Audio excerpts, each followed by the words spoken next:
en la vida perinatal, a los días después del nacimiento.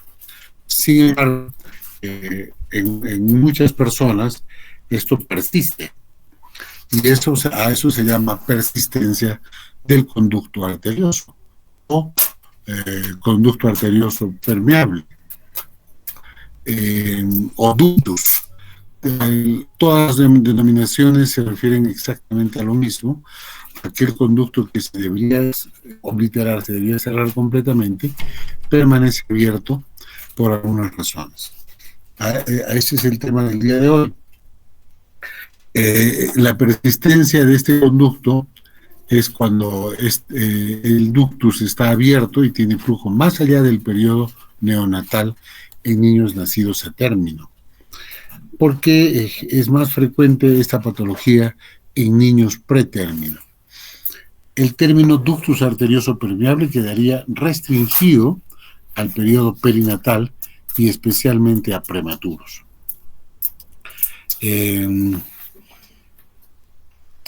Vamos a ver que va a tardar unos días en hacer un cierre fisiológico y luego un cierre anatómico, este conducto arterioso. Ustedes en esta figura pueden ver la aorta ascendente, el callado de la aorta descendente.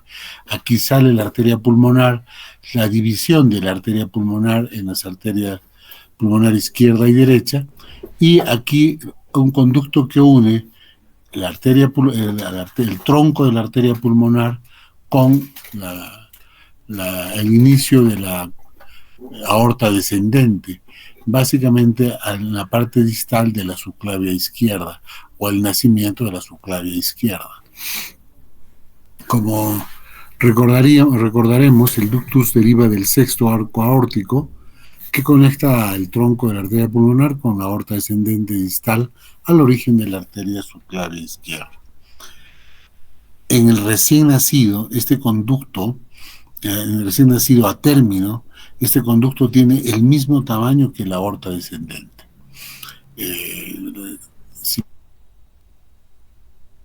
Pero en la realidad este conducto puede ser tan grande como la aorta descendente. Por ejemplo, aquí vemos un diagrama donde se ve la aorta, la arteria pulmonar, su división, y en este otro dibujo vemos que acá está la arteria pulmonar izquierda, a este lado la arteria pulmonar derecha, y este conducto que está uniendo el tronco de la arteria pulmonar con la aorta descendente, básicamente. La persistencia de eso, la falta del cierre de ese conducto, estamos hablando pues de la persistencia del conducto arterioso. En la vida fetal, el ductus arterioso es el vaso por el que pasa el mayor porcentaje del gasto del ventrículo derecho, más o menos entre el 55 y el 60% de este gasto. Algunas sustancias como la prostaglandina E1, que es la exógena, o la prostaglandina E2, producen y mantienen, producen la relajación y mantienen la relajación activa de este conducto. Y otras sustancias o otros productos interactúan por vías del acetilcromo 450, monoxigenasa o del óxido nítrico. Acá hay otro diagrama en el que vemos claramente, en la circulación normal, sale la pulmonar del ventrículo derecho y se divide en pulmonar derecha y en pulmonar izquierda. La aorta ascendente, el callado aórtico, y en el inicio de la aorta descendente, justo esta es la subclavia izquierda, en la parte distal de esta subclavia izquierda, es que une el conducto arterioso, la arteria pulmonar con la aorta. Normalmente, fisiopatológicamente, el ductus se cierra en dos fases. A las 12 horas de vida, por contracción y migración del músculo, se ocluye la luz y produce el cierre funcional. A las 12 horas, o sea, la mitad de un día. pero a las 2 o 3 semanas recién, a las 3 semanas de vida, por fibrosis se produce el cierre permanente. Este cierre permanente puede ser alterado por varias situaciones, entre otras cosas la hipoxemia. Por eso es que se suponía que en la altura, como es la donde nosotros vivimos, que estamos sometidos permanentemente a hipoxia, la cardiopatía más frecuente, la cardiopatía congénita más frecuente, debería ser el ductus arterioso. Debería ser, porque no lo es. Como bien afirmamos el día de ayer, la cardiopatía congénita asianótica más frecuente es la comunicación interventricular. En el 90% de los niños nacidos a término, el ductus arterioso está cerrado a las 8 semanas de vida.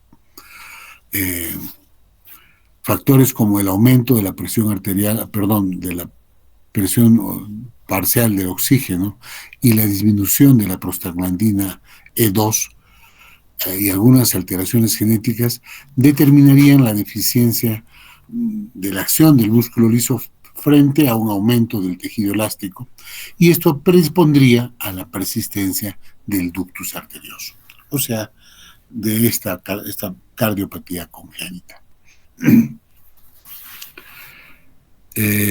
Más allá del PCA, más allá del periodo neonatal inmediato, cuando está patente, cuando está abierto, va a producir un shunt, un paso de sangre, un cortocircuito que va pues de izquierda a derecha, como la mayoría de cardiopatías congénitas, por diferencia o gradiente de presión.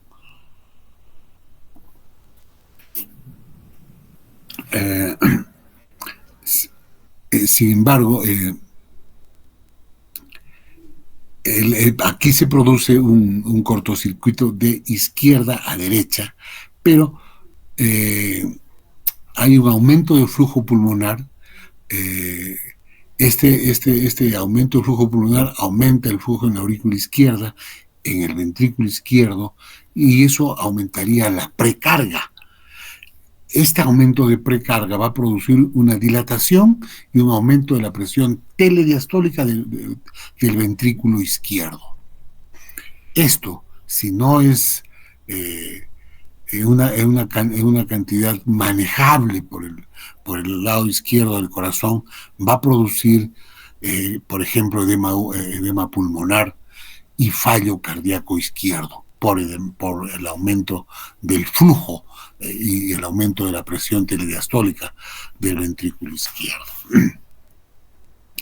Como explicábamos el día de ayer, va a producir también pues un aumento en la presión pulmonar, y esta presión pulmonar, si es por bastante tiempo, va a producir una hipertensión pulmonar fija que está producida pues por enfermedad vascular pulmonar.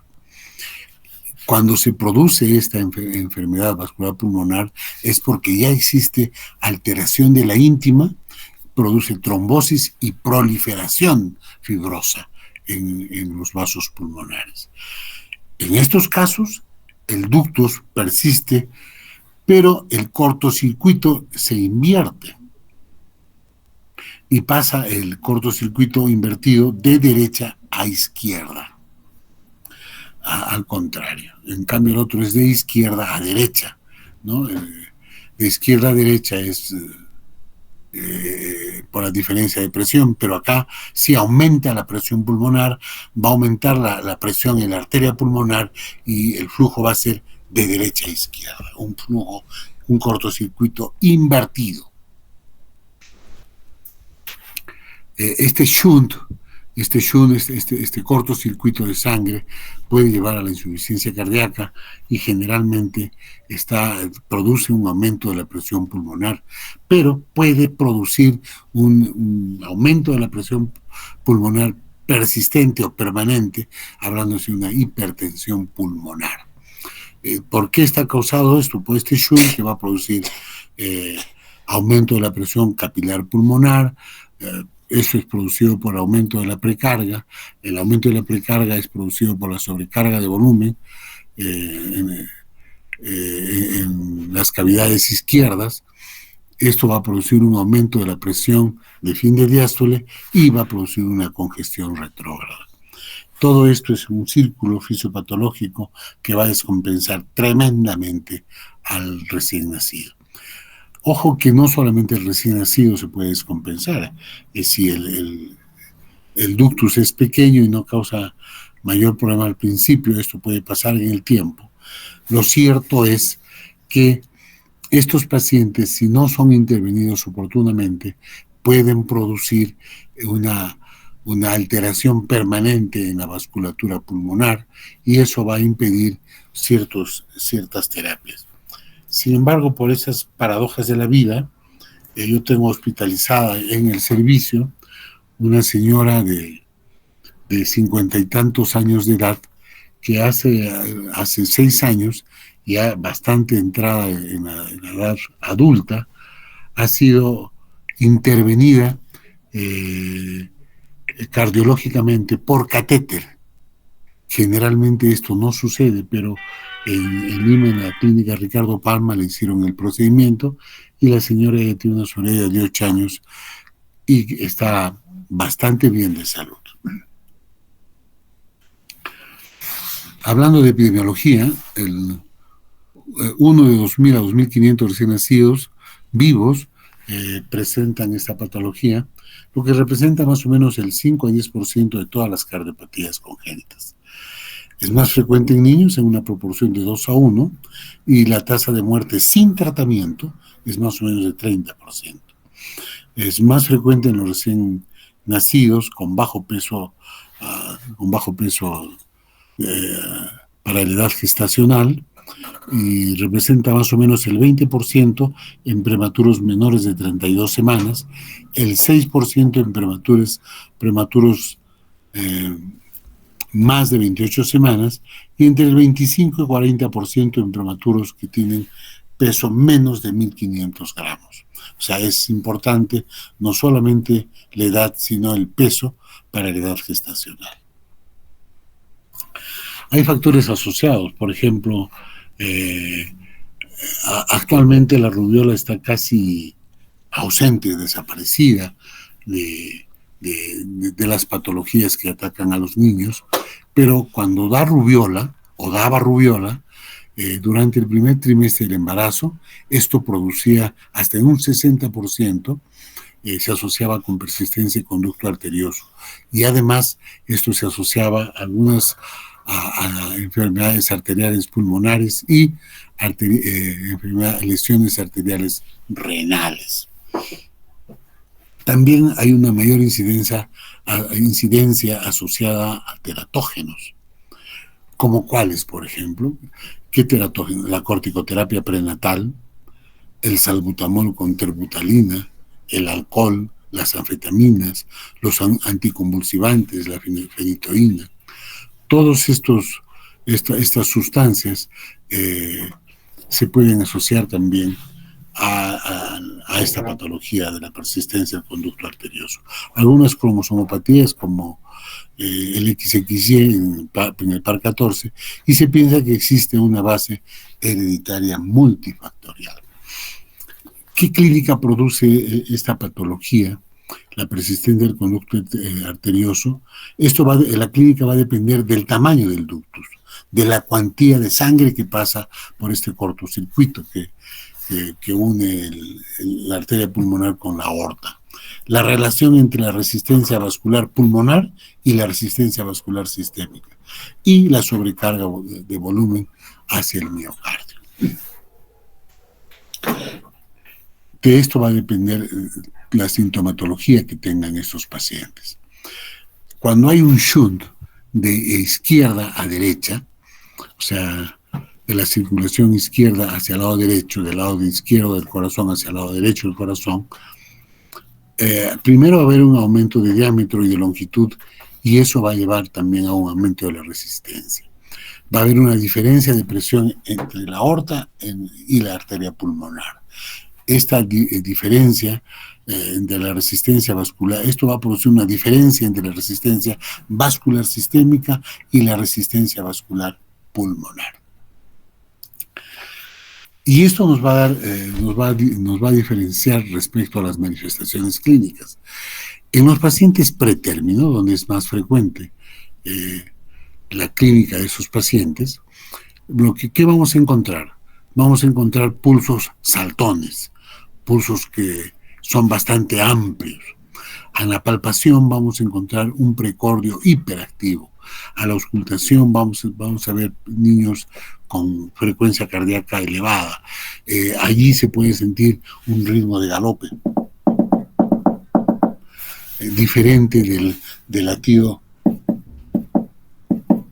normal. El segundo ruido intenso y desdoblado. Se va a auscultar un soplo sistólico y activo de intensidad variable en el borde parasternal izquierdo alto, en la parte alta del borde parasternal izquierdo. Eso en los niños pretérmino.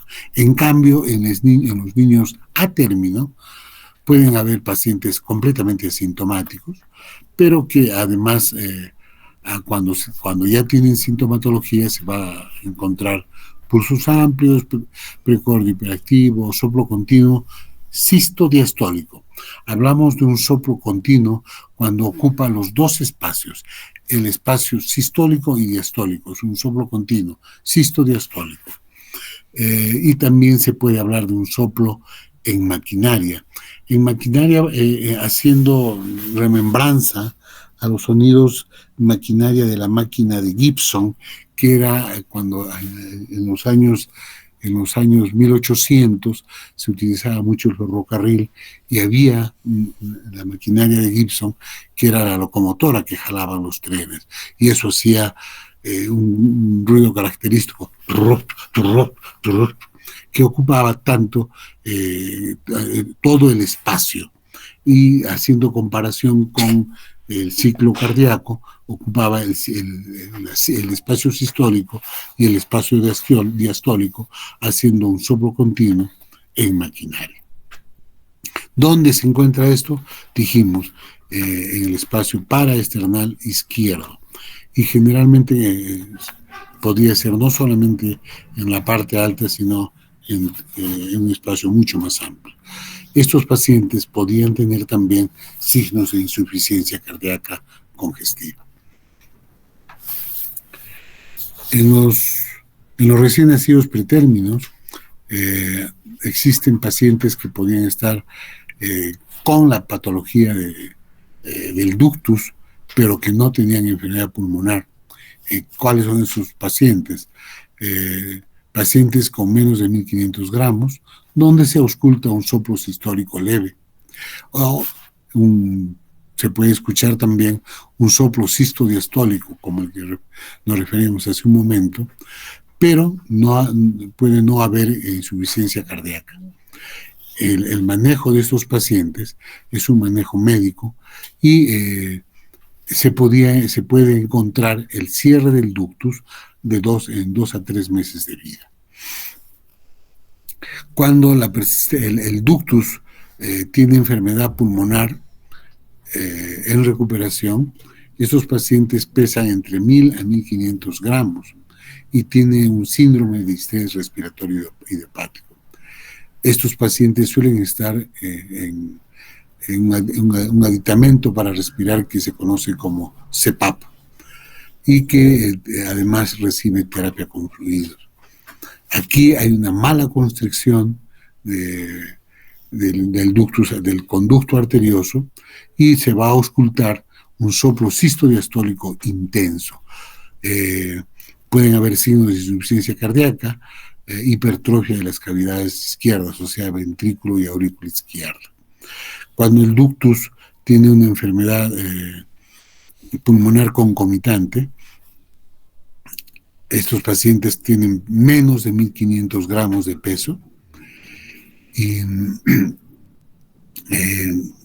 estos pacientes generalmente son tributarios de ese aditamento llamado el CPAP para ayudarles a respirar y están sometidos a terapia de fluidos. Generalmente los pacientes tienen un ductus de gran diámetro y el diámetro es tan grande que el soplo no se ausculta muy bien. El soplo es no audible. se produce una insuficiencia cardíaca en un paciente con miocardio inmaduro. La clínica en lactantes y niños mayores, cuando el ductus es pequeño, el paciente puede estar asintomático y se escucha los hallazgos auscultatorios en un examen físico normal. Cuando el ductus es moderado, el paciente sube de peso muy poco, hay una mala progresión ponderal, el paciente generalmente está taquicárdico, taquipnéico y se encuentra crecimiento de las cavidades izquierdas, o sea, una hipertrofia de estas cavidades, y se puede escuchar ya este soplo continuo sistodiastólico en maquinaria. Cuando hay un ductus amplio, el cuadro clínico es mucho más severo y generalmente está en insuficiencia cardíaca congestiva. En los ductus pequeños, el cortocircuito de izquierda a derecha es pequeño con un leve aumento del flujo pulmonar respecto al sistémico y sin datos de insuficiencia cardíaca izquierda. El signo característico es el soplo, que en la auscultación se descubre este sonido que es un soplido al oído cuando uno ausculta el corazón.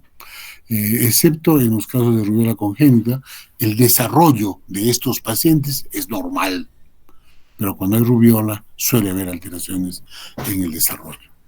Los pulsos periféricos acá suelen estar llenos y la presión del pulso arterial suele ser algo mayor que la habitual. Se suele no encontrar un impulso precordial aumentado a la palpación torácica. A la auscultación, el primer y segundo ruido son normales.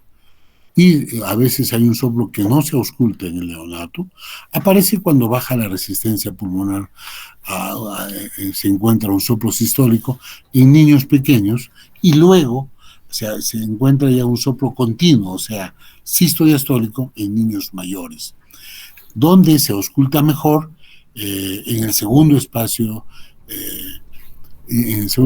infraclavicular izquierdo, y ese soplo aumenta con la inspiración.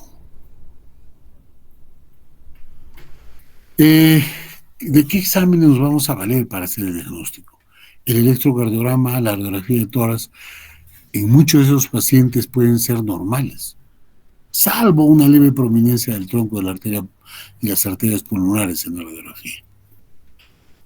Estos pacientes, que nosotros los descubrimos por la auscultación, se los lleva a la ecocardiografía y esta es la prueba que nos va a hacer ver el ductus, que va a confirmar nuestra sospecha diagnóstica, como en el resto de los casos. Esta es una placa de tórax de un paciente con ductus, donde hay un corazón con compromiso de la circulación pulmonar, que está aquí. Se ve que el crecimiento del ventrículo izquierdo es, en este caso, a predominio derecho, pero generalmente cuando hay un shunt de izquierda a derecha, pues no solamente hay compromiso derecho, sino también izquierdo. Este es un ecocardiograma donde vemos acá el arco aórtico, o sea, el callado aórtico, y aquí abajo la arteria pulmonar, y entre los dos vemos lo que ayer le llamábamos una imagen en mosaico de colores. O sea, acá no debería haber nada, pero aparece este color diferente porque hay un shunt, un paso de sangre que normalmente no existe. Y eso es el ductus arterioso. Este flujo turbulento puede ser rojo, amarillo y verde, y está situado pues entre la arteria pulmonar y la aorta. En el ductus moderado hay un cortocircuito de izquierda a derecha, hay dificultad en las tomas de leche, el paciente se alimenta con dificultad, el paciente está irritable, tiene taquipnea y tiene un retraso en el crecimiento. La sintomatología aumenta a partir del segundo o tercer mes de vida. Estos pacientes se fatigan fácilmente. El pulso está aumentado, son pulsos periféricos llenos y con rebote. La presión diferencial entre la sistémica es amplia, con una presión diastólica baja. ¿Qué significa presión diferencial? Que hay una presión sistólica que está normal o ligeramente alta y una presión diastólica que es bastante baja. Este tamaño, esta presión de pulso o presión diferencial es grande en estos pacientes. A la palpación se puede encontrar un precordio hiperdinámico con un aumento del impulso del ápice o impulso apical. A la palpación se puede sentir el frémito en el borde esternal superior izquierdo y el primer y el segundo ruidos están enmascarados por un soplo fuerte. Y allí es que se encuentra, pues, lo que decíamos, el soplo en maquinaria, y el paciente generalmente está en insuficiencia cardíaca, donde el soplo vuelve a ser solamente sistólico. O sea, este soplo en maquinaria, cuando el paciente entra en insuficiencia cardíaca, lo que ocupaba los dos espacios, tanto sistólico como diastólico, borra, se desaparece el soplo de la diástole y solo se queda en el espacio sistólico. El electrocardiograma en los lactantes nos muestra hipertrofia. El electrocardiograma en lactantes es normal. En los niños mayores nos muestra hipertrofia. Vemos ondas QR, ondas Q profundas y R's prominentes en D2, en D3, en ABF y también en precordiales izquierdas, o sea, B5, B6, incluso desde B4, ¿no? Lo que nos va a demostrar hipertrofia del ventrículo izquierdo, y también se puede encontrar una onda P ancha, o sea, crecimiento de la aurícula izquierda. La radiografía de tórax nos va a mostrar cardiomegalia con prominencia del ventrículo y la aurícula izquierda, y ahí se puede notar también el tronco y las ramas de las arterias pulmonares, así como un aumento de la vasculatura pulmonar periférica. En un ductos grandes, el paciente es un paciente sumamente irritable. No puede lactar. Tiene un compromiso de crecimiento sumamente importante. No crece y no engorda. Tiene un retraso ponderal. Se cansa fácilmente. Tiene sudoración con las tomas. Ayer lo mencionábamos en el CIB. Aquí es por PCA, o sea, son signos de insuficiencia cardíaca.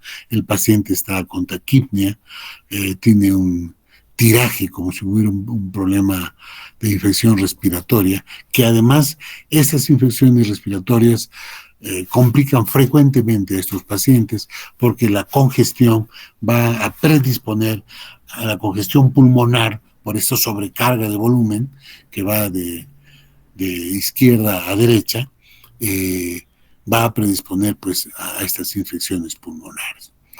Entonces, el paciente está en insuficiencia cardíaca izquierda y generalmente tiene un edema pulmonar.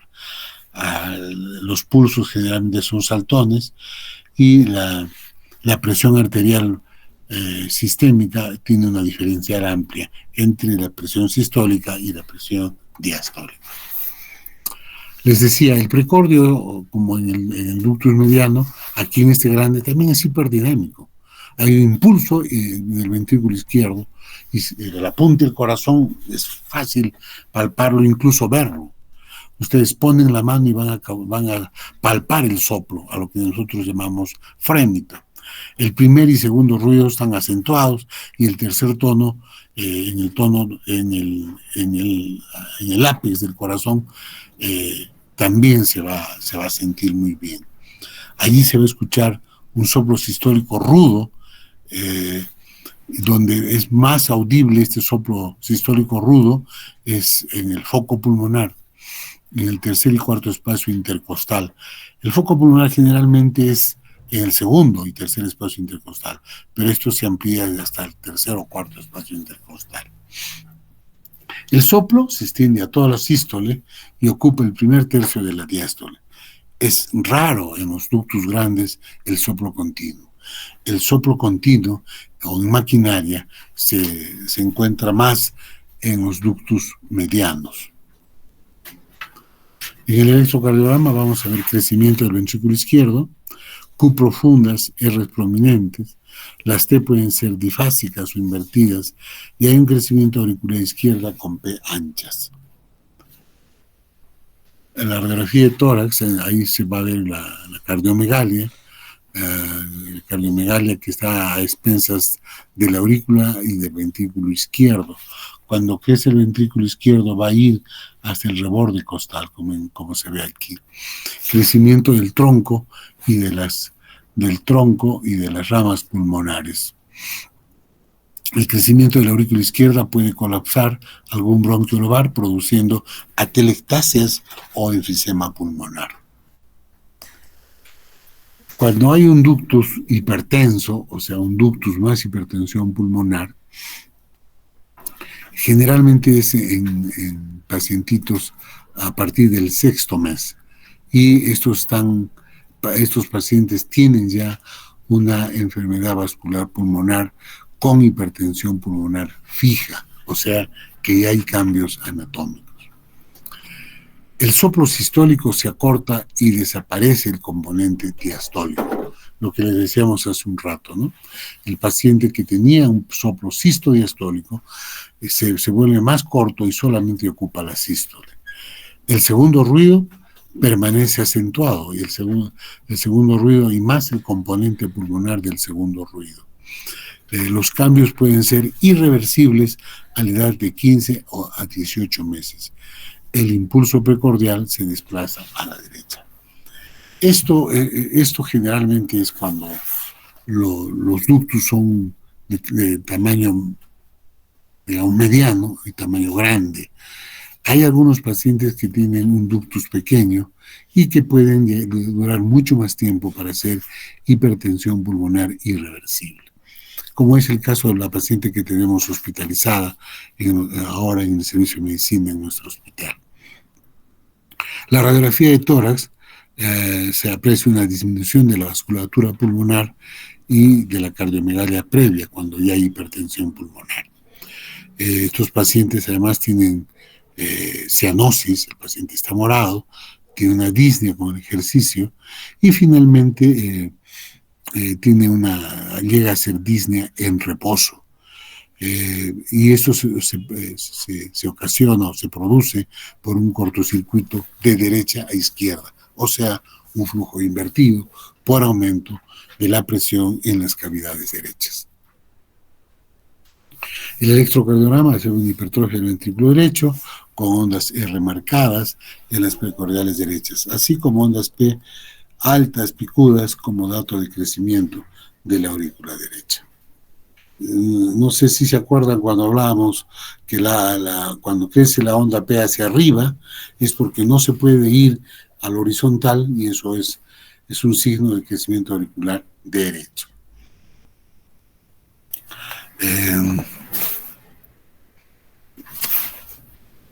El ecocardio es el gold estándar para el diagnóstico de estas patologías. Es la técnica más útil en el diagnóstico y en el seguimiento. Sin embargo, ahora ya no solo se utiliza el ecocardio, pero es el aparato que tiene a la mano el cardiólogo y quien hace el diagnóstico, generalmente el cardiólogo. Cuando tenemos dudas en el diagnóstico o queremos aclarar exactamente algunos otros datos, recurrimos a otros exámenes que se los voy a mencionar. La ecocardiografía bidimensional permite objetivizar tanto el ductus como su repercusión sobre las cavidades del corazón. El Doppler pulsado y el Doppler continuo, que es el flujo de la sangre que se ve en la ecocardiografía color, permiten evidenciar el cortocircuito, así como realizar una aproximación cuantitativa de la presión pulmonar.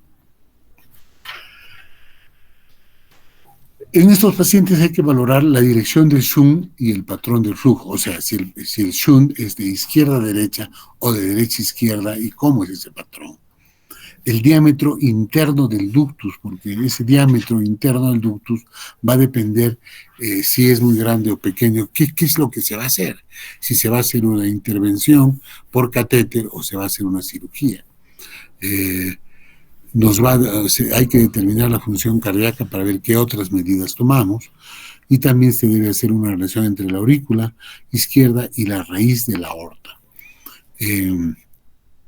Hay que objetivizar también los efectos en la circulación periférica.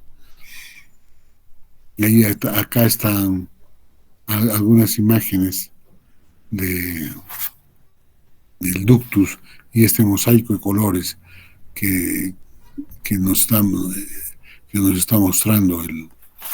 Todo esto es la aorta y acá está la comunicación. ¿Mm? El cateterismo cardíaco se reserva para algunos casos cuando no es conveniente la ecocardiografía y cuando se sospecha la existencia de hipertensión pulmonar o como fase previa del tratamiento por catéter o intervencionismo durante el mismo procedimiento. Una vez hecho el diagnóstico del ductus, si es pequeño y asintomático y hay un soplo típico pero hemodinámicamente no significativo, también se debe cerrar en el momento del diagnóstico, salvo que en lactantes donde puede ser diferido hasta que el niño cumpla un año o alrededor de un año de vida. Y esto siempre haciendo un control estricto por el pediatra y el cardiólogo. En niños a términos, la terapia con inhibidores de la prostaglandina ha demostrado ser ineficaz. Sin embargo, en algunos pacientes aún se utiliza para evitar algunas otras complicaciones. Hablamos de intervencionismo cuando hablamos del cierre de estos conductos por catéter. Y esto acá se hace una pequeña comparación del intervencionismo cardiológico versus la cirugía cardiovascular, o sea, el tratamiento hecho por un cardiólogo o el tratamiento hecho por un cirujano cardiovascular. La selección de pacientes se realiza basándose en las características propias de cada paciente, ¿no? Y cómo está clínicamente y qué tamaño tiene ese ductus. El intervencionismo como técnica de elección se escoge casi siempre, salvo en pacientes menores de un año con datos de insuficiencia cardíaca y ductus grandes, en los que se realiza el cierre quirúrgico primario, o sea, se opera al paciente, se corta al paciente desde el principio, o sea, un tratamiento quirúrgico primario.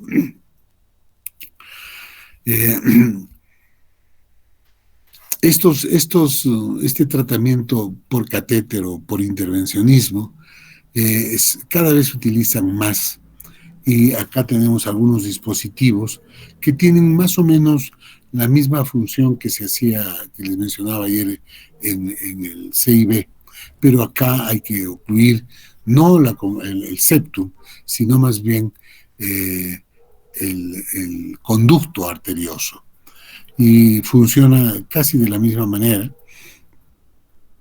Y estos son los modelos que nosotros podemos mostrarles. Hemos dado una revisada violenta de lo que es el ductus arterioso y vamos a pasar al siguiente tema del día de hoy, que es el otro tema.